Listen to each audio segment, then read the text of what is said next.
Now, okay, even after giving up, okay, now you say, now I don't want to be doing it all myself, I want to employ people, so you decide a hiring strategy. Most small, medium businesses, and also in fact some large businesses, do hiring arbitrarily. Tell me how many of your friends or friends' relatives or friends' children are employed in your company? If not, you are lucky, you don't go by that, but you will go by something else which is hiring pretty girls. Here is one, most successful businessman. And even if that is not the case, then you will hire somebody because he impressed you in some sales meeting. And you felt that he was an impressive salesperson. Or you feel, नहीं, वो जो हमारा competitor है, उसका आदमी, अरे वो शशांक तो बहुत अच्छा आदमी है, उसको उठा दो. Now, this is the kind of arbitrary hiring that we do, and those are the teams that we create. You meet somebody in the flight, he impresses you with a business card, he gives you some good yarn, and you tell him, will you work for our company? Yes. And then everybody in the company says, no, now we are getting a new general manager, he's going to bring all the transformation in the world. Wrong hiring can be more expensive than non-hiring. How many of our small, medium enterprises create an organogram? What does this business require? How many people, which departments, what heads, what skills, what training, what qualifications? And then we look at, okay, where are those people?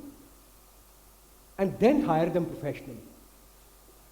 All the people who mentioned we have vision, mission statements on their website, I dared them to show me one employee who was hired professionally. You're going to hear something very shocking. It says train people, hire people well after you have done a good hiring, hire people well, but train them so well that the competition will want to take them away. Would you like that situation? Would you like that situation? Yes or no? Quick! No, yes, yeah. I say yes. Because if the competition wants to take somebody, that means you have a person who knows his job perfectly well.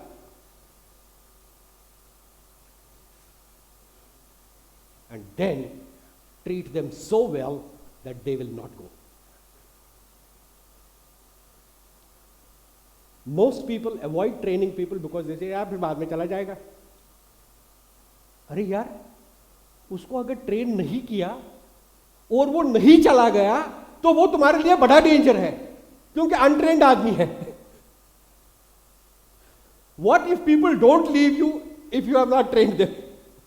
If they leave you, if you have not trained them and they leave you, it's good. We don't treat people as people. We treat people as employees. We treat people as slaves. That's why this guy, whom all of you know, I don't have to name him, he says, put your employees, not customers, first. Disrupt you? You believe that customer is the most important person on our workplace? All of you believe that? Okay, old school. Customers are unimportant. There's no customer if you don't have an employee. Who will bring the customer? You do get a lot of calls for people selling you credit cards or personal loans or finances and so on and so forth. How many times do you actually disconnect that call? Because it's so offensive. The person is so bloody offensive. Yesterday I was in Dubai around the same time. I was in the middle of a meeting. Somebody calls me with a London number, and I know he's calling from Gurgaon.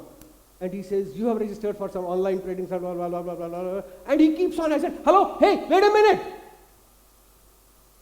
I don't want it now. Even if you have to speak to me, please schedule a call. Even if you have something to tell me, please send me an email. I had no option but to hang up on him. Now, if you are going to create that kind of people, where will your customers come from?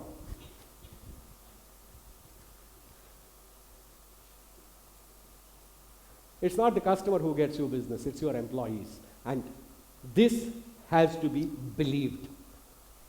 I know a lot of people say that people are the ultimate strength of an organization and all that. That goes on fine. But ultimately, when it comes to, okay, we are sending so-and-so workmen for a training on so-and-so thing. Yes or no? That's one side. The other side is that many of small, medium enterprises fall in this called, what I call the loyalty trap. You pamper and promote your old employee because यार वो पहले हमारे साथ driver था, फिर ना उसने सब कुछ सीख लिया, आज उसको ये मशीन का ऑपरेशन इतना अच्छा मालूम है कि ज़रा किसी को ऐसा मालूम नहीं है. Now you have promoted a driver into a managing director. I can give you 15 examples later in lunch. He is trusted, but he was never trained. I don't want you to throw him. I have nothing against the guy. He is your trusted loyalist. He is everything to you. Don't throw him off. But then train him for this job. Don't put a plumber to do the job of a carpenter just because he is loyal. Yesterday's skills will be redundant today.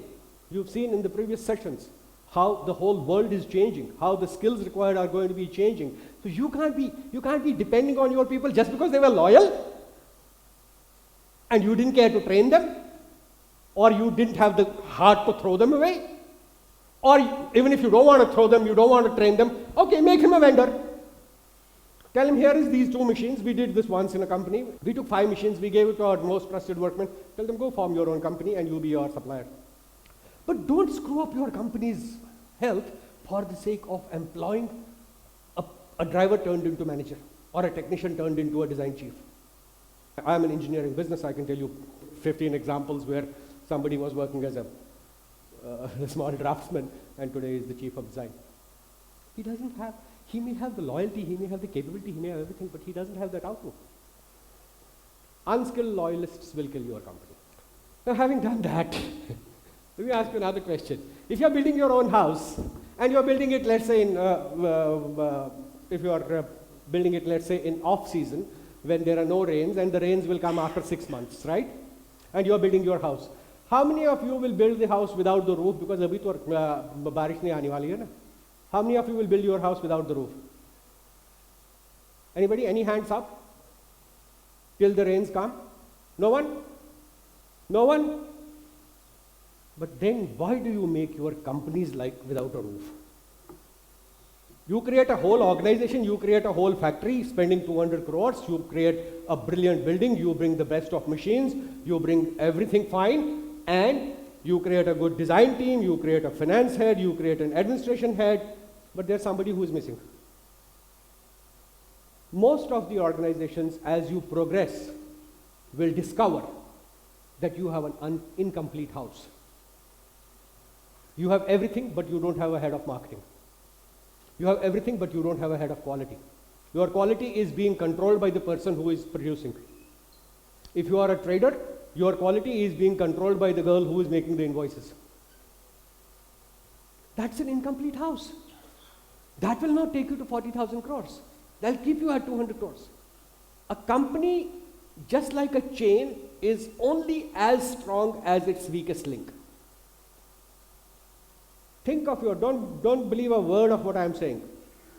In your mind, think of your company and tell me, is your company completely staffed? Don't tell me, tell yourself.